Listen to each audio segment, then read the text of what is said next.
साबून तर बघा रात्रभरात किती छान सेट झालेली आहे आणि साबून किती छान निघत आहे।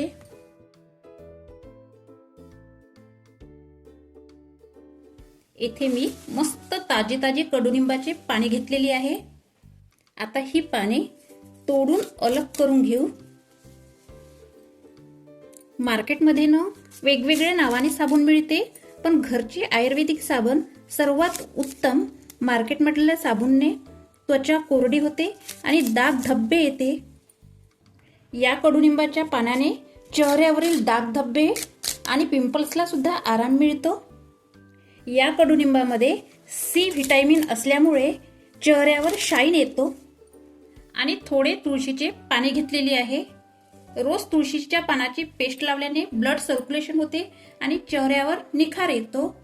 आता ही पाने पाण्यात घालून 3 ते 4 पाण्याने स्वच्छ करून घेऊ। हा फ्रेश एलोवेरा आहे।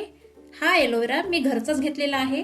सगळ्यात अगोदर एलोवेराच्या साइडच्या काटेरी शिरा काढून घ्यायच्या आहे आणि एलोवेरा छोट्या तुकड्यामध्ये कापून घ्यायचा आहे।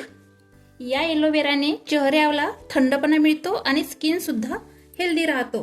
थोडा वेळ एलोवेरा साइडने ठेवू। आता मिक्सर पॉट मध्ये कडुनिंबाची आणि तुळशीची पाने घालूया आणि 1 चम्मच हळद घालूया।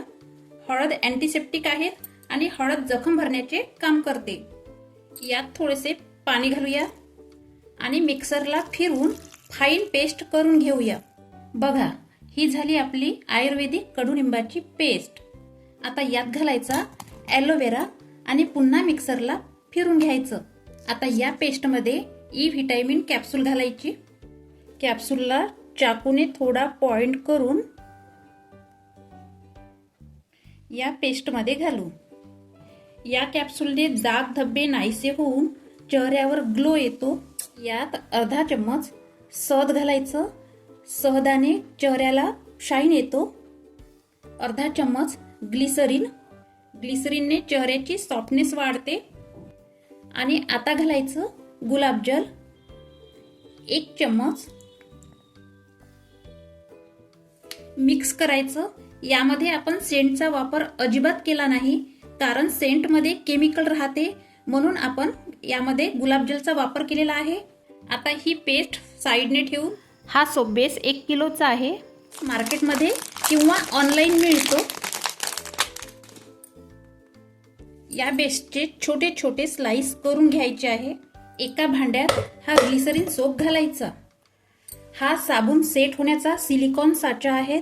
गॅस ऑन करून मोठ्या पॅन मध्ये गरम पाणी करून या गरम पाण्यात स्टँड ठेवायचा आणि या स्टँडवर हा ग्लिसरीन सोप घालून मेल्ट करून घ्यायचा। बेस बघा किती मस्त मेल्ट झालेला आहे। आता यात घालायची ही कडुनिंबाची पेस्ट। मिक्स करून घेऊ।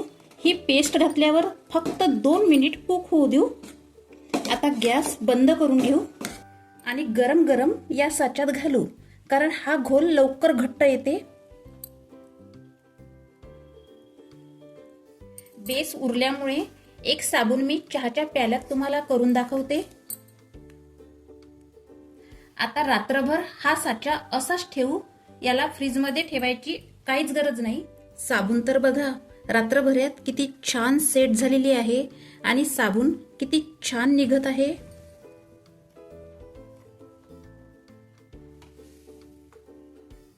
ही नॅचरल आयुर्वेदिक साबण असल्यामुळे त्वचा चिकनी, सॉफ्ट आणि चेहऱ्यावर ग्लो येतो।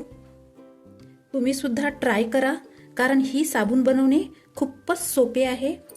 तुमच्याकडे असा सिलिकॉन साचा नसेल तर आईस्क्रीम मोल्ड मध्ये साबण तयार करू शकता। आता या मोल्ड मधली सुद्धा साबण काढून घेऊ। यामध्ये सुद्धा बघा किती मस्त साबण सेट झालेली आहे। मी तुम्हाला सांगितले होते उरलेला बेस कागदी ग्लास मध्ये घालू, तर बघा यात साबण किती मस्त सेट झालेली आहे। मी तुम्हाला सांगते अशी साबण तुम्ही नक्की करून बघा आणि कमेंट्स करून नक्की सांगा। धन्यवाद।